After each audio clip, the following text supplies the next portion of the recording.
1 minute.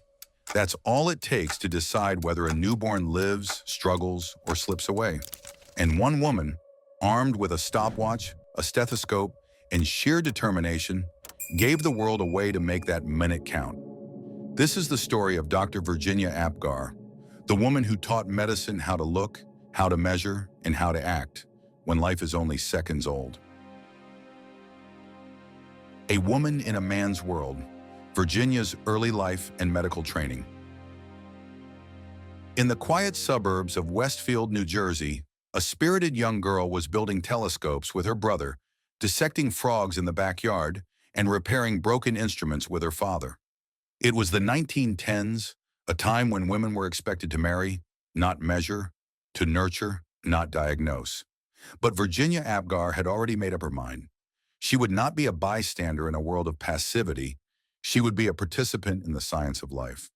Virginia Apgar was born in 1909 into a family that was intellectually curious but not wealthy. Her father was an amateur inventor and astronomer.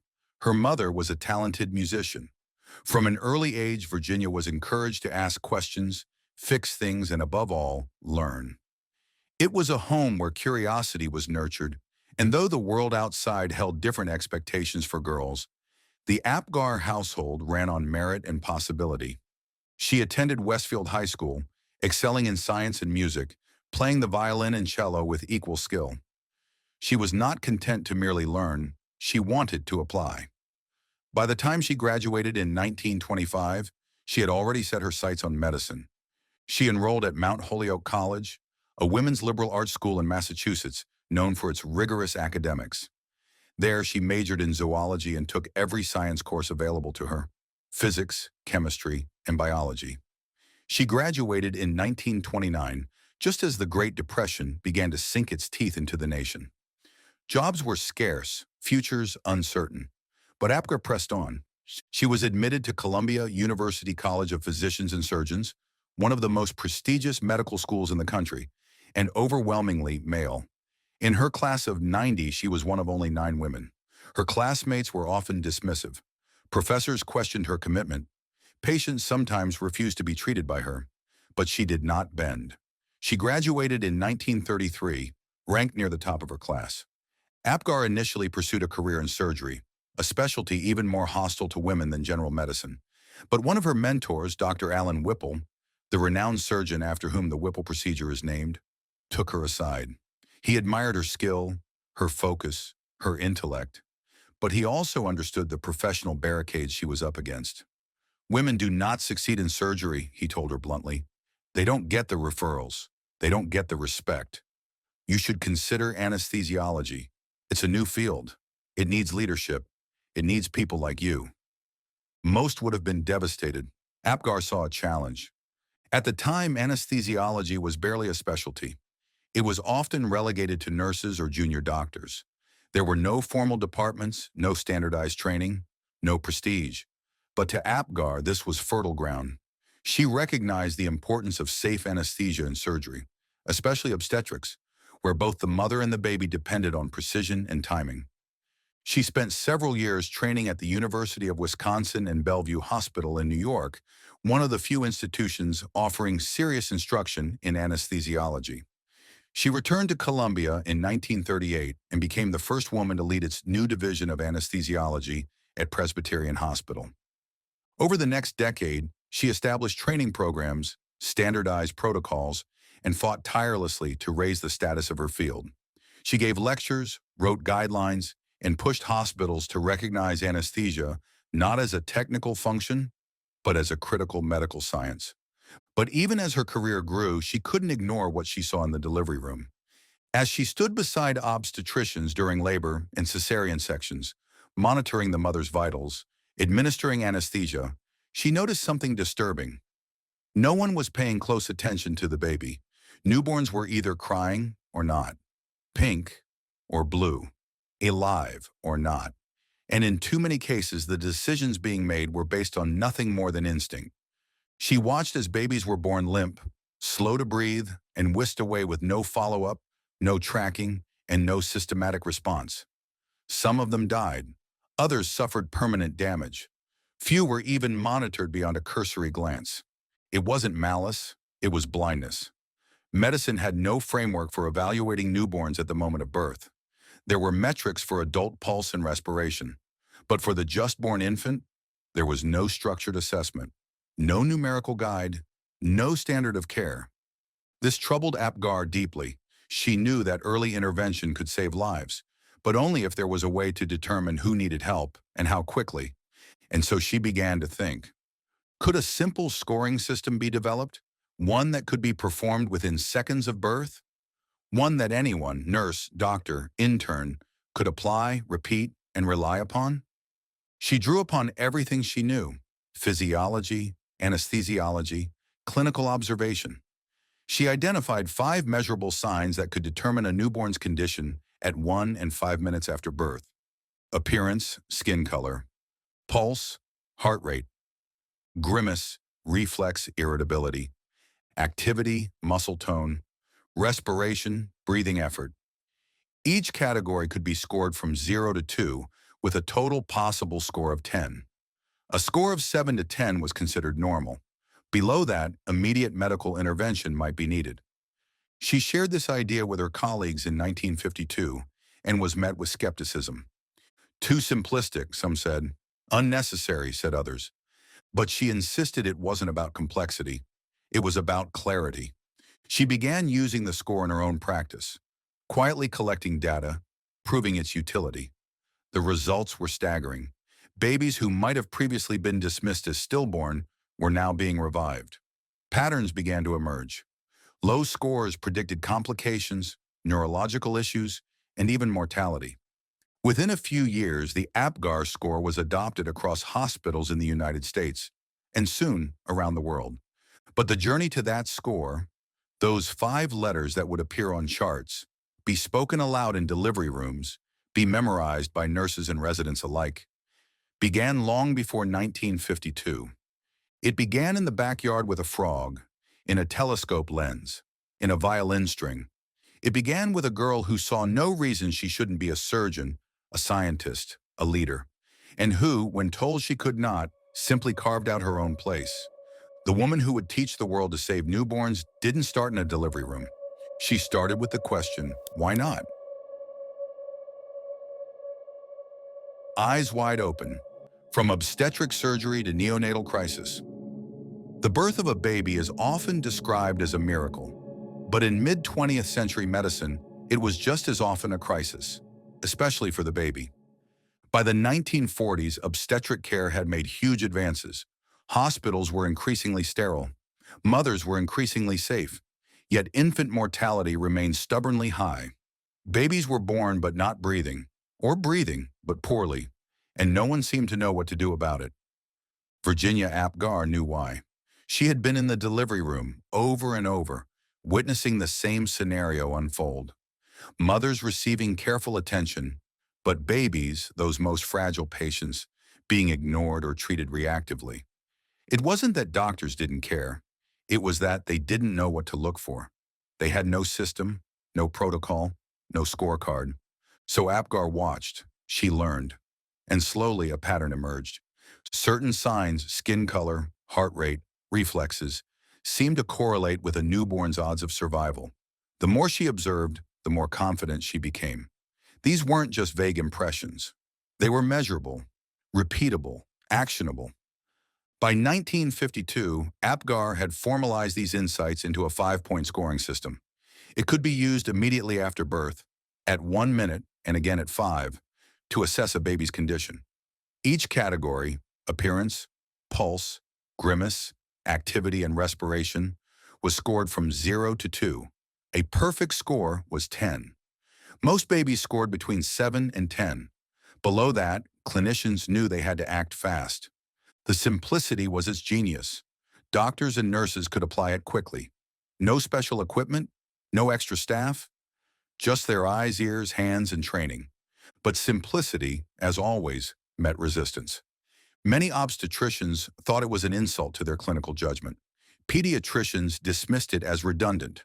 And some critics, mostly men, doubted that a woman, and an anesthesiologist no less, could understand neonatal medicine. Still, Apgar pressed forward. She presented her findings in lectures and published them in the journal Current Researches in Anesthesia and Analgesia. Colleagues at Columbia started using the score, then hospitals across New York, then across the country. Within a decade, the Apgar score had become standard. For the first time in medical history, newborns were being evaluated not by gut feeling, but by structured observation. And it changed everything. Babies who would once have been written off as born weak were now receiving immediate resuscitation. Neonatal units began to evolve. More attention was paid to prenatal care. The idea that a newborn's health was measurable and that it could guide intervention became the cornerstone of modern neonatology. And yet the woman who sparked this shift was still facing uphill battles. Virginia Apgar had spent decades proving herself in a male-dominated world. She had built anesthesiology into a respected specialty. She had pioneered a scoring system that saved lives. But she wanted more. In 1959, she did something astonishing. She left her post at Columbia to earn a master's in public health from Johns Hopkins. She was 50 years old. Why? Because she saw a bigger picture. Assessing newborns was only part of the equation. Apgar wanted to understand birth defects, their causes, their prevention, and the social inequities that shaped outcomes. She joined the March of Dimes, becoming their vice president for medical affairs. There, she became a relentless advocate for maternal and child health. She traveled constantly, gave speeches, testified before Congress, called for prenatal screenings, better access to care, and public education about the dangers of alcohol, tobacco, and teratogens during pregnancy. She wasn't just speaking as a doctor, she was speaking as a scientist with a moral mission. Her voice carried authority, not just because of her credentials, but because of her clarity. She could explain complex issues in simple, urgent terms. When thalidomide, a drug marketed to pregnant women, was linked to severe birth defects in the early 1960s, Apgar was among the first American physicians to raise the alarm. She argued that public health was not just about statistics, it was about human futures, about children who might live if someone had the courage to act in time. And behind her public crusade, the Apgar score continued its quiet revolution. It was translated into dozens of languages, adopted by the World Health Organization, integrated into medical school curricula, used in nearly every delivery room in the world. 1 minute after birth, then 5. That window became sacred because Virginia Apgar had taught us to look, not just once but twice, to measure, to decide, to intervene. The babies were watching too, and now someone was watching them back. The Apgar score, simplicity that changed everything. Medicine is full of complex instruments and arcane formulas, but sometimes it's the simplest ideas that have the greatest power. 5 letters, 10 points, 1 minute. The Apgar score didn't just change neonatal care. It redefined how medicine approached newborn life. By 1960, the Apgar score had become routine practice in many U.S. hospitals. But the woman behind it was just getting started. Dr. Virginia Apgar wasn't interested in coasting on past success. If anything, she was becoming more urgent, more ambitious. She understood what few in her time grasped, that childbirth is not just an endpoint, it's a front line. And neonatal care wasn't just about reacting to a birth gone wrong. It was about prevention, about systems, about responsibility. The Apgar score was the first time physicians had a real-time diagnostic tool for assessing a newborn's condition immediately after delivery. Before it, doctors might rely on a nurse's impression or a hurried glance. Now there was a universal language. A baby with a score of 3 needed help. A score of 9 brought relief. A repeat score at 5 minutes could indicate whether an intervention worked or if more was needed. This kind of structure didn't just aid doctors, it saved babies. Research over the years confirmed its predictive power. Apgar scores correlated with survival rates, developmental delays, and neurological outcomes. It became clear that newborns weren't mysterious blank slates. They were clinical patients from their first breath. But the elegance of the score masked the battles behind it. Apgar had to constantly defend her system against those who saw it as too crude. Critics argued it was too subjective. What counted as pink skin? Wasn't muscle tone too ambiguous? Could one doctor's vigorous cry be another's weak whimper? Apgar acknowledged the limitations, but she insisted the benefits far outweighed the risks. More importantly, the score forced clinicians to pay attention. If you can't measure it, she said, you can't improve it. By then, she had become a sought-after speaker, not just in medical circles, but in broader public health forums. And while the Apgar score anchored her legacy, she refused to be defined by a single contribution.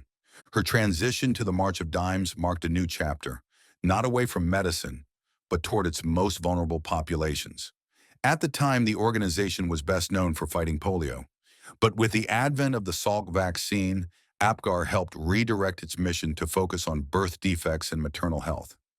She traveled across the United States, visiting hospitals, speaking to medical societies, testifying before legislative bodies. She pressed for standardized prenatal care, for early detection of congenital conditions, for better training of obstetricians and nurses, and she never lost her sharp wit. When asked by a reporter why she never married, she quipped, "I couldn't find a man who could cook." When lecturing physicians who ignored neonatal care, she'd say, "You only think you're a good doctor because your patients can't talk back." Her humor disarmed, but her message was clear. Newborns needed champions. Their health depended on systems being built, not around tradition, but around data, clarity, and urgency. The Apgar score also began to influence medical training. For decades, obstetrics and pediatrics were taught separately. Apgar's work revealed how dangerously disconnected this was. What happened in delivery wasn't just a maternal issue, it was a pediatric one. Neonatal resuscitation protocols began to emerge. Hospitals created formal guidelines for handling low-scoring infants. The 1-minute and 5-minute marks became clinical milestones. Internationally, the Apgar score was rapidly adopted. In Europe, midwives began using it in home births. In developing nations, where neonatal care was minimal or absent, the score became a low-cost, high-impact tool. It didn't require machines, just knowledge. It empowered health workers to act and to escalate care when necessary. Its influence even extended into research. By stratifying neonatal outcomes, Apgar scores allowed researchers to identify links between prenatal conditions and postnatal complications. It helped expose the effects of prematurity, low birth weight, maternal drug use, and poor prenatal care. Virginia Apgar had created a Rosetta Stone for the delivery room, a tool that translated the silent condition of a newborn into urgent clinical action. And yet she kept her ego in check. She often joked that the acronym APGAR stood for the 5 elements of the score: appearance, pulse, grimace, activity, respiration. In truth, that came after the fact. But the joke endured, and so did her legacy. In the midst of her rising fame, Apgar remained deeply involved in public health education. She wrote extensively. She co-authored a book, Is My Baby All Right?, designed to educate parents on what to expect at birth and how to advocate for their newborns. She believed parents, not just doctors, should understand what a healthy baby looks like and what warning signs to watch for. She also pushed for reforms in the education of women in medicine. Having broken countless barriers herself, she knew how many still remained. She mentored young physicians, particularly women, encouraging them to enter anesthesiology, pediatrics, and public health. The simplicity of the Apgar score belied the complexity of her career. She was a clinician, a researcher, an administrator, and an activist. She saw the health of newborns not as a narrow niche, but as a barometer for the health of an entire society. And in an age where data drives decision-making, the Apgar score was ahead of its time. It proved that standardization, clarity, and simplicity are not the enemies of good care, but its foundation. To this day, every birth echoes Apgar's voice, in the countdown of seconds, in the glances exchanged between delivery teams, in the numbers jotted on charts. The cry of a newborn may be the loudest sound in the room, but the quiet score beneath it is what guides hands into action. For Virginia Apgar, it was never about the numbers. It was about the lives they could save. Beyond the score, advocacy, research, and thalidomide. By the early 1960s, Dr. Virginia Apgar had become a formidable force, not just in anesthesiology or obstetrics, but in the wider field of public health. At the March of Dimes, she pivoted the organization's mission from polio eradication to birth defect prevention, a shift both timely and transformative. The world was changing, and so was the science of maternal and child health. But Apgar knew numbers alone wouldn't change minds. She understood that data had to be paired with storytelling, stories of real families, of real children, of missed chances and lives saved. So she took to the road. She logged thousands of miles each year, speaking in churches, community centers, hospitals, and state houses. She stood before rooms full of skeptical legislators and made them care. She didn't just recite statistics, she painted vivid pictures of what those numbers meant. A baby born with a cleft palate in a rural town, a mother who had no prenatal care, a nurse with no training in neonatal resuscitation. She warned of preventable conditions, from Rh incompatibility to congenital syphilis. She advocated for rubella vaccination before pregnancy, for folic acid fortification to prevent neural tube defects, and she wasn't afraid to wade into controversy. When the thalidomide tragedy broke, where a supposedly safe sedative caused devastating birth defects across Europe and North America, Apgar was one of the loudest voices demanding regulatory reform. She called for stricter drug testing during pregnancy. She demanded accountability from pharmaceutical companies, and she urged the medical community to take maternal medication exposure seriously.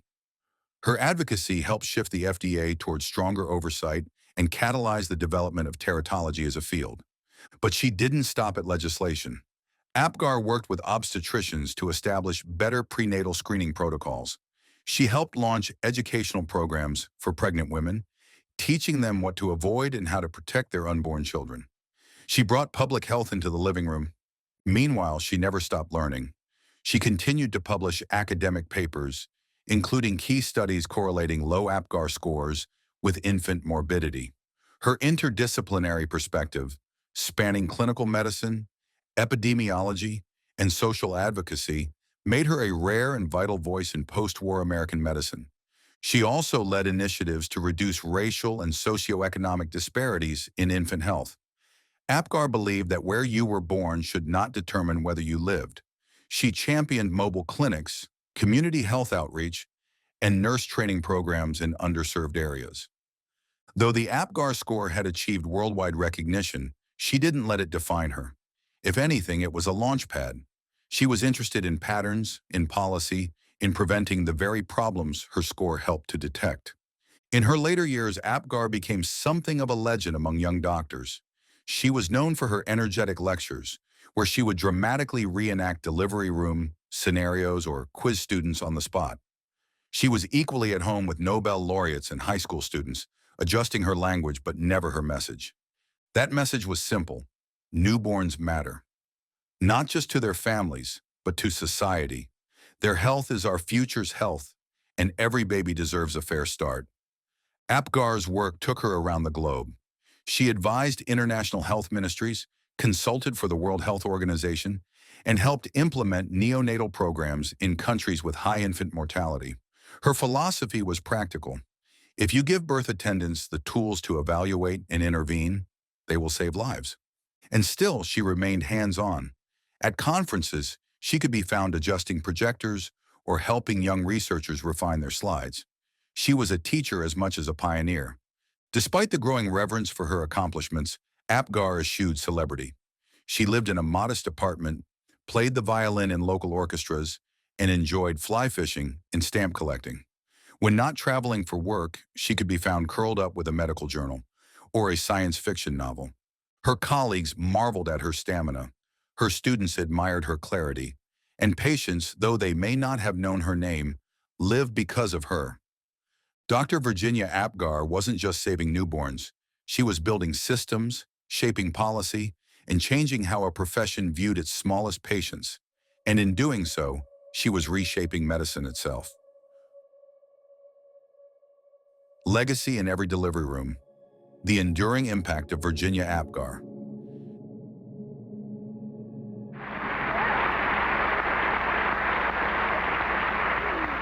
I have just 20 seconds to do my thing. There is plenty of room in medicine and science for women. I hope Virginia it's just waiting Apgar for died women in to come. 1974 at the age of 65. There were no breaking headlines, no state funerals, no statues unveiled in her honor. But in every hospital where a newborn's first breath is counted, where every cry is noted and every heartbeat matters, her legacy endures.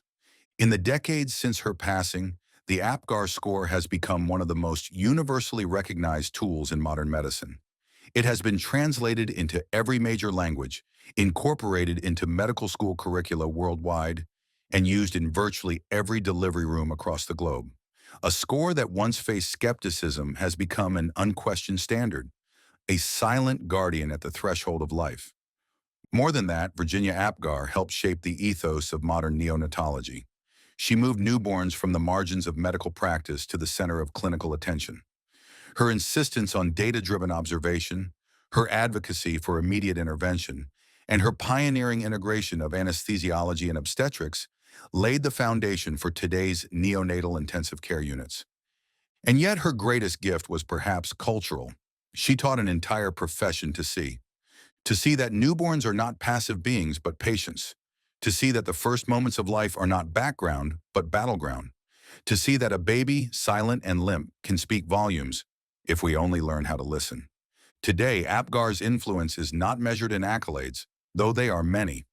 She was the first woman to become a full professor at Columbia University College of Physicians and Surgeons. She was a fellow of the American Academy of Arts and Sciences. She served as a leader in every field she entered: clinical medicine, public health, education. But the real tribute to her life is measured every minute, in every newborn's first minute, every Apgar score recorded, every life stabilized because someone had the courage and clarity to act. And still, her work teaches us. In an era of increasingly complex diagnostics, her score reminds us of the power of simplicity.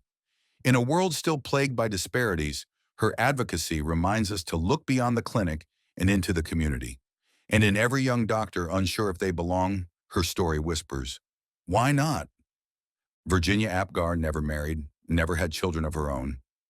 But few in medical history have ever parented so many lives, guided so many births, or ensured so many futures.